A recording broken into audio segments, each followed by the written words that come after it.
عليكم ورحمة الله وبركاته.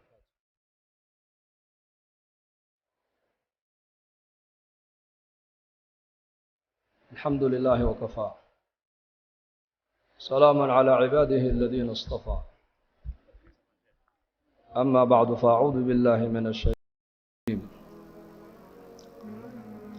ومن يبتغي غير الإسلام دينا فلن يقبل منه وهو في الآخرة من الخاسرين. وقال النبي صلى الله عليه وآله وصحبه وسلم: لا تقوم الساعة حتى لا يقال في الأرض الله الله الله، أو كما قال صلى الله عليه وآله وصحبه وسلم. الحمد لله، kulankeena Allah inaga aqbalo, dembigeenana Allah ha dhaaf. dad badan oo walaalaheen oo xanuunsan baa jira, iyakana caafimaad sariica Allah ha siiyo.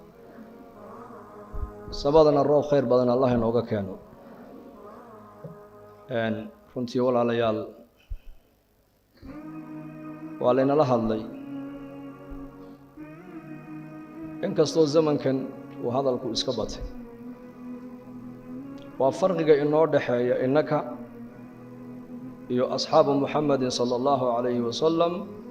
wa radia allahu canhum ajmaciin. zamankeennan hadalka iska badan, laakiin waxaa inagu yaraaday camalfalkii diinta. halka zamankii saxaabada ridwaanullaahi calayhim ajmaciin ka hadalka diintu waa uu koobnaa, laakiin ku dhaqanka diinta ayaa fara badnaa. cabdillaahi bnu mascuud radia allaahu canhu waxaa laga sheegay inuu yidhi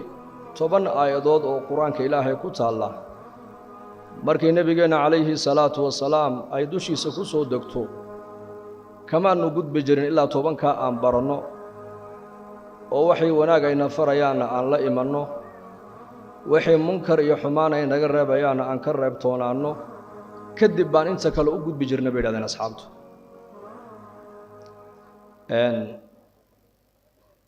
haddana hadal in diin laynagala hadlo waa iskaga baahannahay kulligeen. keenna diinta yaqaanee diinta aqoonteeda loo nisbaynayana inuu diinta maqlo waa u baahan yahay. ka taalib alcilmiga in lala hadlana waa u baahan yahay. nebigeennu calayhi salaatu wasalaam ibnu mascuud radia allaahu canhu ayuu nebigu ku yidhi: iqra' calaya alqur'aan, dushayda qur-aanka ku akhri. markaasaan ku idhi: aqra'u calayka wa calayka unzil yaa rasuula allah, qur-aankan dushaaduu ku soo degay, ma dushaadan anigu ku akhrin karaa? waxa uu nebigu ugu jawaabay: innii uxibbu an asmacahu min hayrii, waxaan jecelahay qur-aanka dadka kale inaan ka dhegaystaan jecelahe, dushayda ku akhri buu nebigu yihi calayhi salaatu wasalaam. lianna qur-aanku waa wacdigii ilaahay, qur-aanku waa bayaankii ilaahay uu khalqigiisa u jeediyey. haddaad adigu doonto ilaahay inaad la munaajooto ood ilaahay aad la hadasho, salaada tuko, leanna qofka tukanaya ilaahay buu la munaajoonayaa. haddaad laakiin adigoo aad damacdo ilaahay inuu kula hadlo, hadalkiisa aad dhegaysatid oo wacdigiisa aad dhegaysatid, haddaad doonto kitaabka ilaahay kala fur, leanna qur-aanku waa bayaankii ilaahay khalqigiisa u jeediyey weeyaan. haadaa bayaanun linnaas, haadaa balaagun linnaas, ilahay baa qur-aanka ku sheegay. saxaabigaasi wuxuu yidhi: nebi maxamed calayhi salaatu wasalaam dushiisa ayaan ku akhriyay suuraddaas, suuratu nnisaa, ilaa laga gaadha aayaddaas: fakayfa idaa ji'naa min kulli ummatin bishahiidin wa ji'naa bika calaa haa'ulaa'i shahiida. aayaddaa markaan gaadhay ayuu nebigu yidhi: xasbuka al'aan, ha kugu fillaatay intaasi buu nebigu yidhi calayhi salaatu wasalaam. saxaabiga wuxuu yidhi: nebiga wejigiisa ayaan fiiriyey, labadiisa indhood nebiga ilinta ayaa ku qumaysay. waa dhowr taqriiban 40 aayadood oo suuratu nisaa awaa'ilkeega ayaa nebigeenna calayhi salaatu wasalaam dushiisa lagu akhriyey. aayaddan uu nebigu yidhi ha kugu fillaatay halkaa ku joojina, macnaheegu waxa weeyaan xaalku siduu ahaani doonaa maalinka qiyaamaha markaan ku keenno, adoo ku markhaati furi doona ummaddaadii inaad risaaladda aad gaadhsiisay. dadkoo dhanna maaragtaanay ummad walba aan soo joojinnana iyadiiyo nebigeygii oo ku marag furaya inuu risaaladda uu nebi walba ummaddiisa uu gaadhsiiyey. nebi kasta qiyaamaha banka qiyaama waa la keeni, wuxuu marag furi doonaa ummaddiisa risaaladii loogu dhiibay inuu gaadhsiiyey. halka nabigeena Muhammad alayhi salaatu wasalaamna banka qiyaamo loo joojin doono isagana inuu ummadiisa ku marag furo inuu diintii risaaladii uu gaarsiiyay nabi nuux alayhi salaam banka qiyaamo la keenay iyo qoomkiisii markaas ay ilaahay ku oran doona qowm nuux rasuul munayni in risaaladayni soo gaarsiiyay markaas ay yiraahdeen ma jaa'ana min bashirin wala nadhir cid khayrka noo bishaaraysa oo naarta nooga digta anaka nooma iman markaas ay ilaahay nabi nuux oran doona aw risaaladan ku dhiibay ummadaada miyaanad gaarsiin markaas uu leeyahay yaa rabbi risaaladii aniga aad ii dhiibtay ummadaydu waan gaarsiiyay oo inaad ummadaada risaalada aad gaarsiisay marag ma u haysataa marxaati ha marxaati waan haystaa waxa maragii aniga inaan ummadda risaalada aan gaarsiiyay ummatu Muhammad alayhi salaatu wassalaam nabi Muhammad ummadiisa marxaati iya ummadii nabi Muhammad baa la soo joojin banka qiyaame xaga abuurka markay noqotana ummadda nabi nuux waa ummad nabi rasuul loo soo diro ummadii ugu horeysay innaka marka la eegana waxaan nahay ummadii ummadaha ugu dambeysay sidee marka ummadii ummadaha ugu horeysay ay maraga ugu buuxini doontaa oo ugu marxaati furi doontaa in risaalad la gaarsiiyay waa la weydiin oo la oran doonaa seed maraga u buuxinaysaan iyaguna waa ummadii ummadaha ugu horeysay nabi nuuxna nabiyada ugu horeeyay rasuulkii ugu horeeyay buu risaalad loo dhiibo innaka ummadaha ugu dambeeyay ummadana waxay oran doontaa nabigii Muhammad alayhi salaatu wassalaam aad noo soo dirtay iyo risaalada aad u soo dhiibtay quraankii kariimka ahaa ayaa noogu cadaysay inuu nabi nuux ummadiisa uu risaalada uu gaarsiiyay walaqad arsalna nuuhan ila qawmihi falabitha fihim alf sanatin illa 50 aama faakhadhahum ad-dufan wa hum zalimun wa ka ilaahay quraankiisa noogu sheegay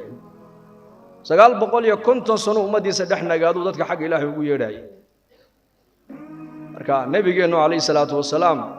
isagana waxa la soo joojin doonaa banka qiyaame isagoo ummadiisa ku marag furi doona inuu risaalada gaarsiiyay aayada markii nabigeena alayhi salaatu wassalaam dushiisa lagu akhriyay way taabatay nabigeena lana risaaladiisu waa caalami inta uu adduunyada joogana waa 360 sano kaliya 40 sanana waa intii hore weeyaan 23 sanana waa xayaatu risaala weeyaan marka quraankaasi waa wacdiga ilaahay aayad kaliya hadii asxaabta lagu akhriyo dushooda way bedelaysay way saameynaysaa aayadaas marka inagana ma sha Allah min shalay laga bilaabay ilaa hadda culimadu jazaahumullahu khayr wayna la hadlayaan mar walba wayna la hadli doonaan laakiin laabteena Allah ka dhigo dhagaheena Allah ka dhigo dhagihii laabta u daloolay alle dhaguhu waa laba midna leeydhay u dalooshaayo halkan wuxuu ka maqlo qofku xagan uu ka saaraa dhagna waa dhag laabta u dalooshay tara Soomaalidu wuxuu qofku maqlo ee wanaaga khayra qalbigiisu ayuu dhaadhiciyaa marka dhagaheena dhagihii laabta u daloolay Allah ka dhigo waxa ugu horeeyaan mar walba la rabaa inaan isxasuusinana waa ilaahay azza wa jalla ilaahay aan iloobin ilaahay baa kula fadkuruni adkurkum washkuru li wala takfurun xasuusta baa ilaahayna leeyahay aniguna waan xasuusanaya mahadna qaba ilaahayna leeyahay igu shukriya oo nicmadan hareerihiina aan dhigay intood fiirisaan inaan anigu inii nicmeeyo garta baa ilaahayna leeyahay hayga gaaloobin oo nicmadayda hayga daboolina baa ilaahayna leeyahay hadduu qofku shaakir noqoni waayana wada kale u qaadaya qofku inna hadaynaahu sabiila imma shaakiran wa imma kafura baa ilaahay imma qofku shaakir buu noqon shaakirku waa qofka muslimka ee quman ee 24 saacadood u nool sida rabbigii uu jecel yahay ee aan u noolin sida nafsadiisu ay doonayso kaafirka maxaa lagu yaqaanaa kaafirku waa qofka shahwaadkiisa raaca weeyaan waa qofka ilaahay aanan garan kii abuurayna ma yaqaano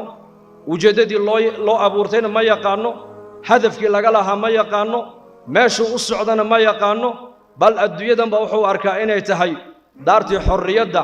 dad badana maanta waxa laga dhaadhiciyay adduunkan xor baa tahay waxa doonta samee laakiin shariicada islaamku waxay ku leedahay xor ma tihid waxa tahay addoon ilaahay ilaahayna waad u baahan tahay kama maarmi karaysid ilaahay mar walba xasuusno ilaahay hay loobin oo qalbigaaga ilaahay ku hay oo caafimaadka ilaahay ku siiye kugu deeqay ilaahay tabaaraka wa tacaala ugu mahadi u salliya rasuulka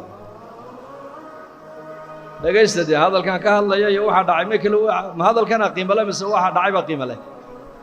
dhageysta hadaba ku salliya rasuulkeena sallallahu alayhi wa alihi wa sahbihi wa sallam marka diinta islaamka waxay ku leedahay sida waxaad u noolaataa uu rabbiga uu rabee sida adigoo aad doonto marna ha u noolaan ilaahayna innaka u baahan oo dadkoo dhan hadday ilaahay caabudaan waxba ilaahay uma kordhinayaan hadday wada caasiyaanna ilaahay caza wajalla waxba kama dhimayaan waa qani isagaa ilaahay isku filan hadday cibaado noqotona malaa'ig waxa uu leeyahay leylan wa nahaaran ilaahay cibaadadiisa aan ka daalaynin oo shahawaadka innaka nagu abuuran iyo ka aan lagu abuuran oo tasbiixiya ilaahay taacaddiisa heegan u ah ayaa ilaahay leeyahay adigiyo anigoo bani aadamow shahawaadkeennu badan yahay oo weliba shaydaan inagu lifaaqan yahay ayaa haddana layna leeyahay ha raacina shayddaankiiyo shahawaadkiisa ha raacine amarka ilaahay raaca oo maaragtaane shareecadda raaca baa lagu leeyahay oo addoon ilaahay noqo addoon macnaheegu waxa weeyaan waa qofka siduu isagu rabo aanan u dhaqmine sida ilaahay uu ka rabo u dhaqmo berigii addoommaha la iibsan jiray la soo gadan jiray ayaa nin maalqabeena ayaa markaa wuxuu tegay meelihii dadka lagu iibinaya addoommaha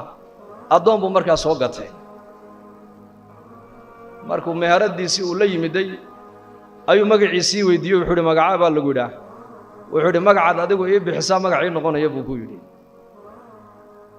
markaa buu ku yidhi dhar maxaa jeceshood xidhataa ii sheeg markaasuu yidhi dharkaad adigu ii xidho unbaa dhar ii noqonaya maanta laga bilaabaa markaasuu yidhi dharkeed jeceshood xidhataa raashinkeed jeceshood cuntaa ii sheeg wuxuu yidhi maanta laga bilaabaa raashinka adigu aad i siiso unbaa raashin ii noqonaya markaa ninkii maalqabeenkii hantiilihii wuxuu yidhi war bal ninka fiiriya buu yidhi wixii anugu aan su'aal isaga weydiiyeba isaguna anigu maaragtaane su'aasha jawaabteeda igu soo celinayaaye markaasuu ku yidhi war dhegayso adigu ikhtiyaar miyaanad lahayn buu ka yidhi ikhtiyaar miyaanad lahayn markaasuu yidhi addoon baan ahee addoon ma ikhtiyaar buu leeyahay buu ka yidhi addoon macnaheegu waa sidaa addoon ikhtiyaar ma leh addoonka khiyaarka wuxuu ku socdaa sayidkiisa innaku ma dad waxaan nahay ilaahay addoommihiisiiya mise dad axraaroo xor baa tihiin la yidhi baan nahay dad waxaan nahay la yidhi addoommo ilaahay baa tihiin addoon markaa macnaheegu waxay ka dhigan tahay sida rabbigii uu jecel yahay buu mar walba u socdaa ilaahay markaa muxuu inaga rabaa ilaahay waxuu inaga rabaa haween iyo ragba wuxuu inaga rabaa meel kastoo aan joogno inaan ilaahay kaga cabsoonno meel kastood joogto zaman kastoo aad joogtana ilaahay kaga baq laanna ilaahay tabaaraka wa tacaala waa ina arkayaa waa ina maqlayaa xasanulbasri raxmatullaahi calayh ardaydiisii qaar ka miduu la dardaarmayey waxa uu ku yidhi ha ku degmin buu yidhi meel fiican baan ku noolahay oo anu lumi maayo nebi aadam calayhi salaam jannadaa ilaahay geliyey jannada meel ka fiicani ma jirto laqiya maa laqiya buu yidhi jannada dhexdeeda nebi aadam wuxuu kula kulmay ayuu kula kulmay waa jannada dhexdeeda nebi aadam calayhi salaam ayaa lagu dhex ikhtibaaroo lagu yidhi fakulaa xayثu shi'tumaa walaa taqrabaa haadihi الshajara fatakuunaa min الظaalimiin jannadii waa taase aadamow cuna oo cabba oo daaqa nicmaddeeda laakiin geedkaa ha u dhowaanina baa lagu yidhi haddaad geedkaa u dhowaataan kuwa daalimiintaad ka mid noqonaysaan baa ilaahay ku yidhi waa jannada dhexdeedii ayaa nebi aadam calayhi salaam lagu ikhtibaaray ikhtibaarkaana nebi aadam uu ku dhacay fa ukhrija min aljanna maalin jimcaana jannada laga soo daadejiyey adduunkan ayaa la keenay waxaa adduunka ikhtibaar inagu socda innakana waxa uu ka soo bilaabmay waa aabbaheen aadam calayhi salaam markaa xasanulbasri ardaydiisii buu ku leeyahay haddaad isleedahay meel fiican baan joogaayo anigu lumi maayo meel fiicanna waa lagu lumi karaayo ugu weeyaan oo nebi aadam calayhi salaam jannada dhexdeeda lagu ikhtibaaray ikhtibaarkiina halkaasuu nebi aadam uu ku dhacay deedna jannadiina waa laga soo saaray hana is odhan buu ku yidhi anigu dad fiican baan la joogaayo lumi maayo oo dadkaan dhex jooga waa dad muslimiina oo masaajiddii iyo culimmadii baan dhex joogaana ha ku degmin waayo abaa taalib iyo abulahab intuba nebi maxamed bay arkeen calayhi salaatu wassalaam munaafiqiintuna nebi maxamed gadaashiisay ku tukadeen haddana way lumeenoo waxaad ogaataa dariiqa xaqa way ka wecdeenoo ogow hana is odhan caabid baan ahoo cibaadadaydaa maqaam gaadhay oo anu halkaa ka soo dhici maaya ha is odhan ibliis samada buqcad ku taalla ma jirto ilaa meel kastoo ku taalla samada ibliis ilaahay uu ku ammaanay uuna ku xusay uuna ku caabuday haddana waa la ikhtibaaray deedna waxaa lagu yidhi fakhruj minha fa innaka rajiim wa inna calayka lacnatii ilaa yowmi ddiin ka dhex bax baa lagu yidhi naxariistayda adigu mid adag ayaa tahay ilaa qiyaamahana lacnadaydiiba kugu dhacday baa ilaahay ku yidhi ha isdhihin aqoon baan leeyahay oo caalim baan ahay oo cilmi baan leehayoo maqaam baan gaadhinahay is odhane ninkii la odhan jiray balcaan binu baacuuraa waa nin reer bani israa'iil ahaa ismullaahi alacdamka magaca weyne ilaahay lagu baryo ee ilaahay baryada uu ku aqbalu ninkaasi yaqaanay bal imaam qurtubi raximahullah wuxuu yidhi maqaam ninkaasi wuxuu gaadhay u dhowaasho uu rabbi u dhow yahay maqaam wuxuu ka gaadhay meel alliya meeshuu u jihaystuu daymoodaba waxa uu arki jiray carshiga ilaahay buu arki jiray baa la yidhi falaqiya maa laqiya isaguna wuxuu la kulmay ayuu la kulmo waa la ibtileeyey oo isagana diintiisii dhanneed wuxuu ku beddeshay qabyaalad iyo rashu ayuu qatuu ku beddeshay diintiisii waa xasanulbasri raxmatullaahi calayh zamanka uu joogayna waa zamankii taabiciinta waa zamanka nebi maxamed uu yidhi khayru lquruuni qarnii uma aladiina yaluunahum uma aladiina yaluunahum qarniyada qarnigaa aan joogaa ugu khayr badan uma qarnigan ku xiga ugu khayr badan buu nebigu yidhi oo xagga khayriyadda ku sii xiga ardayda uu xasanulbasri uu la dardaarmaayo qarnigaa labaad bay joogeenoo ogaada innakana maanta zamankeenna ka warrama maanta aan joogno ayaan badan baad leedihiin alxamdulilah dhahada run ahaantii culummada mu'tamarka inoo nidaamisay ee culummadaana ma aragtaanay martiqaad intay u gudbiyeen iniigu yeedhay inninkay khayr inila doonayaan magac inninkay iniga dooni maayaan shuhradna iniga dooni maayaan adduunyana iniga dooni maayaan bal inninkay khayr inila doonayaanoo waxay leeyihiin dadku zaman adag bay ku jiraane si zamankaa loo badbaadi lahaayoo qofku diintiisa u badbaadin lahaa kaalayoo baraarujiyoo kala hadlabay markaa noogu yeedheen annaguna markaa khayrkaas waa inaan soo ajiibno waa arrin aan maaragtaane diini oo sharciya ininkuna dacwaddaa laynoogu yeedhay baad soo ajiibteen laakiin run ahaantii zamanku waa zaman adag weeyaan hadduuna qofku diintiisa iyo iimaankiisa uunan adkaysan fasaadka ayaa markaa qofka la tegaayo oo qaadaaya markaa waxaan naftayda iyo lafihiinnaba kula dardaarmayaa ilaahay casa wajalla inaan ka cabsanno oon ilaahay aanan ilaabin oo haween iyo rag dhammaanteen diinta dadaalkeega yaan culummada keliya ku eegine ragguna waa inay diinta ka shaqeeyaan haweenkuna waa inay diinta ka shaqeeyaan haweenaydii la odhan jiray maaragtaane ummulxakam bintu xaaris radia allaahu canha waa cikrimo zawjadiisii markuu nebigu calayhi salaatu wasalaam uu maka soo galay afartii nin ee uu nebigu yidhi haddaad aragtaan ayakoo kacbada haystana haddaynine dila ninkeeda ayaa ka mid ahaa cikrimo ibn abijahl baa ka mid ahaa markuu maka uu nebigu soo galay cikrima magaaladii maka uu ka baxsaday waxa uu tegay markaa ardulyaman yaman markaa isagoo u socda ayuu fulay maaragtaane doontii markuu fulay baddii baa kacday markaasaa ninkii doonta waday baa ku yidhi akhlisuu ikhlaas la yimaado akhlisuu iimaanka iyo tawxiidka ilaahay u badhaxtira buu ku yidhi markaa cikrima ayaa yidhi annaku aaliha ayaan caabudanoo mushrikiin baan nahee waa maxay ikhlaaskanaadna leedihiin waxa weeyaan baa lagu yidhi maanta waxa keliya ku badbaadin kara inaad tidhaahdaa laa ilaaha ila allah waidaa rakibuu fi lfulk dacwuu allaha mukhlisiina lahu ddiin falammaa najaahum ila albar idaa hum yushrikuun gaalada mushrikiinta ilaahay baa nooga warramay marka ay maaragtaane mashaakil ay la kulmaan badaha markay marayaan iimaanka iyo baryada ilaahay bay u badhaxtiraan laakiin berriga markay yimaadaanee nabadqab isku arkaanna waaba iyakoo ilaahay u shariik yeelaaya waa mushrikiin alcarab sidaasay ahaayeen marka barwaaqadana asnaamtooday caabudayeen markay dhibaata la soo daristana ilaahay bay baryayeenna u yeedhanayeen markaasuu ku yidhi maa harabtu ilaa min haadaa wax kalaba anigu kamaan soo firxine kelmaddaa baan ka soo baxsaday buu yidhi kelmaddaa buu nebi maxamed noola yimiday calayhi asalaatu wassalaam kelmaddaasan anigu aan ka soo farxaye ma kelmaddii baa halkan ay hor taalla buu ku yidhi deedna haweenaydaasi intay nebiga u tegtay ayay ku tihi cikrima nebi allow aduu kaa baxsadee anaa ka daba tegaye ma soo qabtaayo ma u yeedhaa markaa buu nebigu ka yidhi haa u yeedho weliba waxaad u sheegtaa in ninkaasi la nabadgeliyo u sheeg deedna cikrimo radia allaahu canhu isagoo markaa weli aanan islaamin oo yaman jooga ayay halkaa ugu timiday ku tidhi muxamed calayhi asalaatu wassalaam ayaan kaaga socdaayoo kuu yeedhaya ina mari markaasay yuu ku yidhi ma anigoo cikrimo ibnu abi jahala ood og tahay cadaawadda nebi maxamed uu ii hayo ayaad leedahay maxamed baa kuu yeedhaya markaasay ku tidhi haa anaa kuu soo qaaday ballan baan ka soo qaaday nebiga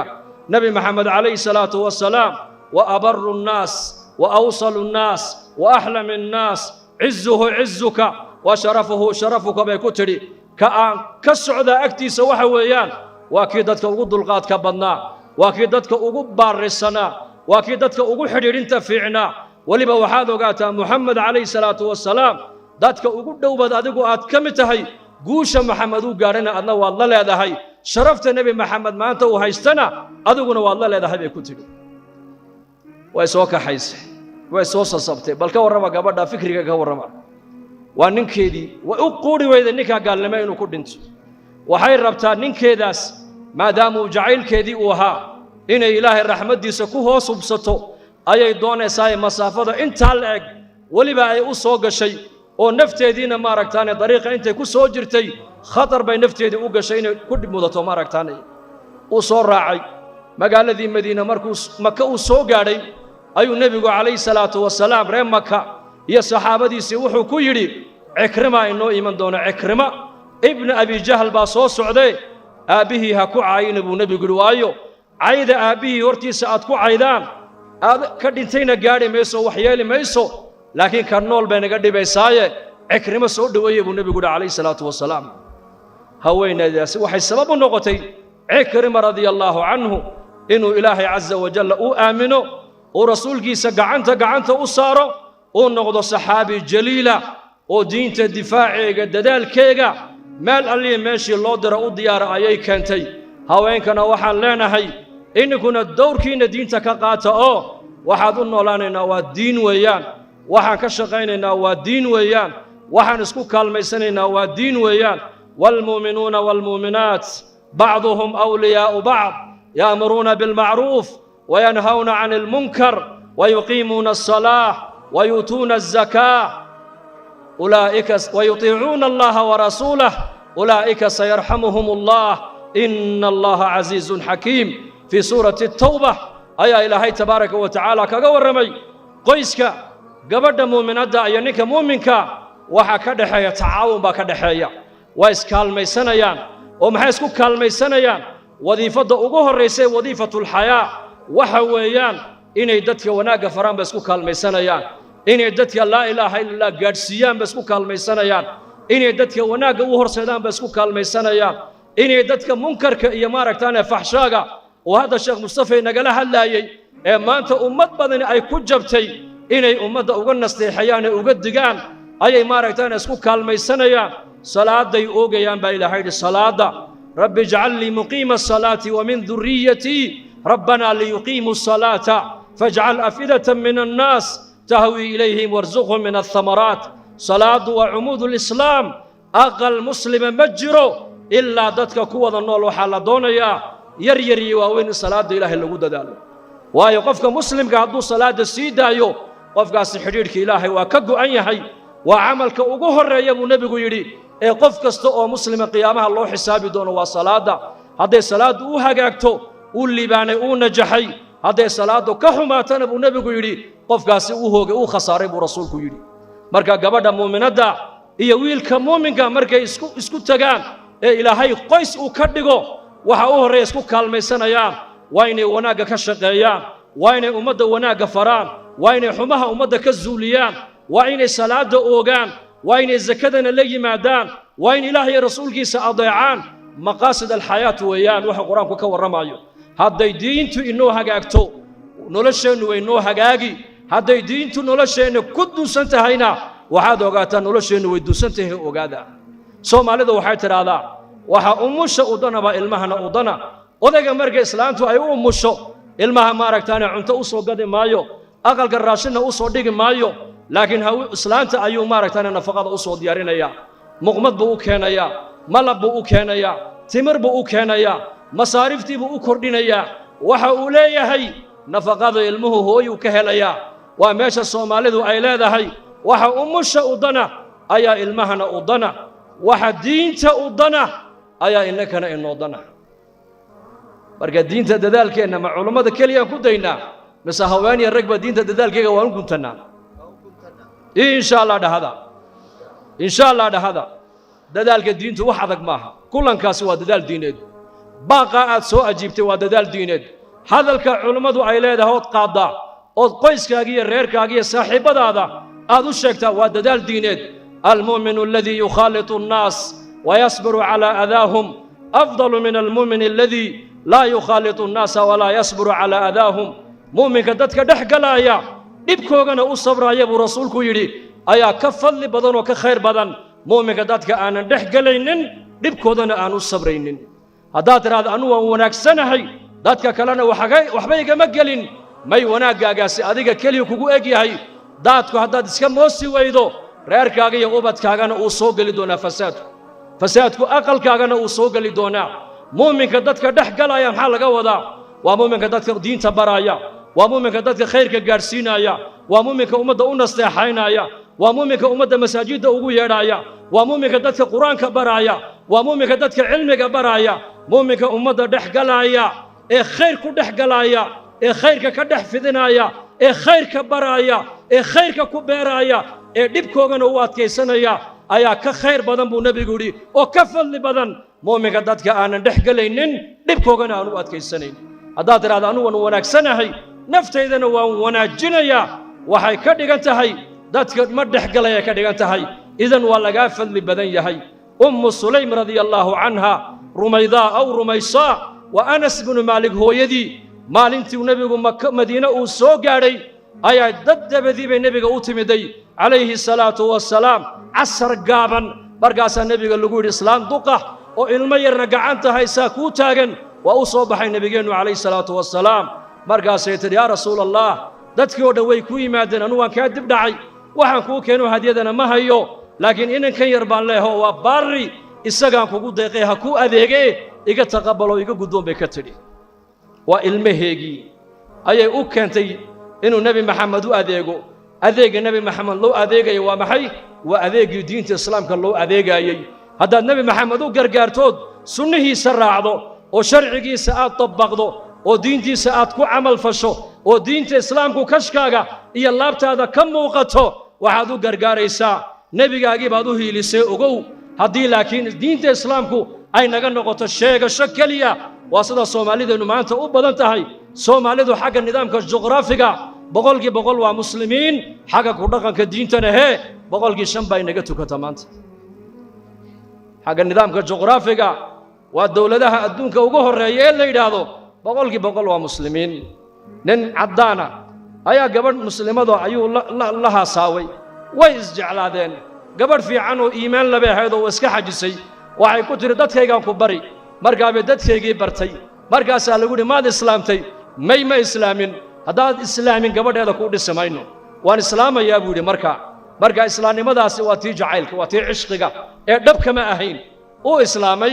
halkaasaa la keenay culummada hortooda nataqa bishahaadatayn dana markuu islaamay aqal buu diyaarsaday gabadhii baa markaa caqdigii baa loo sameeyey limaada laanna daahirkan anagu xukumayna fallaahu yatawalla saraa'ir qofka gudihiisa waxa ku jira ilaahay baa kula xisaabtamaya markay gabadhii u yidhi waan u diyaar garoobo gurigiina waan diyaarsadee halla ii hooyo oday adeerkeeda baa la kaftamo ku yidhi waad islaamtay laakiin maalin keliya miskiidka kugmaanu arkina waa ku sidee markaasuu ku yidhi jawaabtu waa ii fududahayoo dadku marka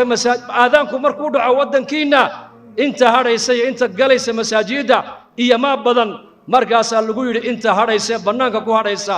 ayaa ka badan inta masaajidda soo galaysa markaasuu yidhi anu muslimka miskiidka galaya kumaan biirine kuwa dibadda ku hadhayaan ku biiray ahayd buu yidhi waaqiciisa sidaa maaha waa waaqici haddaad islaamnimadu ay kaa tahay ficil ku dhaqan inaad ku dhaqanto ood barato ood ku camal fasho waxaad u hiilinaysaa nebigaagii calayhi salaatu wasalaam sulaym inankaygii bay nebiga u keentay ku tiri nebiga u adeeg nebiga u khidmee khidmadda nebi maxamed waa khidmaddii diintii ugu deedna nin abu talxa la odhan jiray baa markaas soo shokaansaday iyadii waxay ku tiri maad islaamtay markaasuu yidhi may laakiin diin baan haystaa anigoo diin baan leh markaa bay ku tiri diintee waan is ognahay miyaanad xishoonayn bay ku tiri adoo nin ah oo ilaahay ragga uu caqli ku deeqay qori gacantaada aad ku qortay inaad baridaa oo baahidaada aad u sheegataa mayna nuqsaan kugu ahayn bay ku tidhi anu gaal ma guursanaynin mushrigee ka dhaqaaji bay ku tidhi markaa iimaankayga ilaalsanaysaa iyo diinteeda uu kolku sii jeestay uu yeedhay ku tidhi in aslamta fa innii laa uriidu minka sadaaqan hayrahu haddaad islaami lahayd abu talxow islaamnimada aad soo gasho ayaan meherkayga u qaadan bay ku tidhi soo islaam bay ku tidhi waa gabadh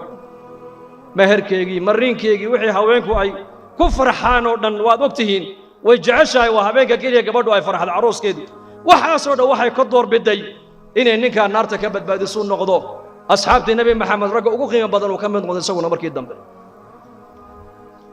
marka diinta ilaahay hanu helino waan ku dheeraada anu malayn sheekh saamixuuni